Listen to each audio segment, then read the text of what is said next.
అబ్దుల్ కలాం గారంతటి వాడి జీవితం మొట్టమొదట ఫెయిల్యూర్తో స్టార్ట్ అయింది. ఆయన వెళ్ళిన ఇంటర్వ్యూలో ఆయన సెలెక్ట్ అవ్వలేదు. సెలెక్ట్ అవ్వకుండా ఆయన ఎంతో బాధపడుతూ వెళ్ళి ఆశ్రమంలో కూర్చుంటే నువ్వు ఏం కావాలో ఈశ్వరుడు నిర్ణయించాడు అన్నారు. వెళ్ళి ఆయన ఆ స్వామీజీ మాట నమ్మి వెళ్ళి జాయిన్ అయ్యారు. వెనక్కి తిరిగి చూడలేదు అబ్దుల్ కలాం గారు. ఒక్కొక్కసారి జీవితంలో ఒక ఫెయిల్యూర్ వస్తుంది. అందుకే బహుశः ప్రపంచంలో ఎవరు అలా డిఫైన్ చేయరు. తన అనుభవంతో కలాం గారు అంత అద్భుతంగా డిఫైన్ చేశాడు. ఎవరి కోసమో తెలుసా? మీ అందరి కోసం. ఇవాళ సమకాలీన రాజకీయాల్లో దేశంలో పిల్లల గురించి అహరహరం తాపత్రయపడేటటువంటి వ్యక్తి ఎవరైనా ఉంటే కలాం గారు. ఆయన ఫెయిల్ అన్న మాటని డిఫైన్ చేస్తూ, ఫెయిల్ అంటే ఇక నీ జీవితంలో పైకి రావని తలుపులు ముయ్యడం కాదు, it is a first attempt in learning.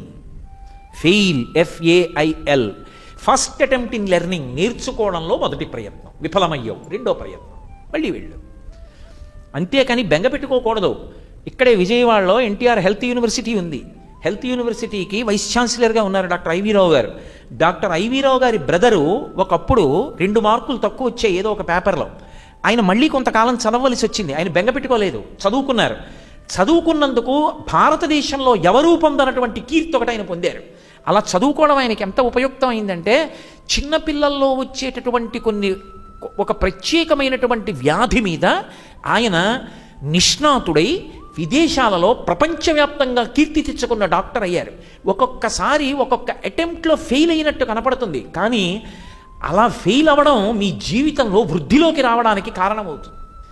కాబట్టి ఎప్పుడైనా ఎందులోనైనా ఒక చిన్న ఫెయిల్యూర్ సంభవిస్తే బెంగ పెట్టేసుకోపోయి స్టకప్ అయిపోకూడదు. మళ్ళీ ఉత్సాహంగా పూనికతో వృద్ధిలోకి రావాలి.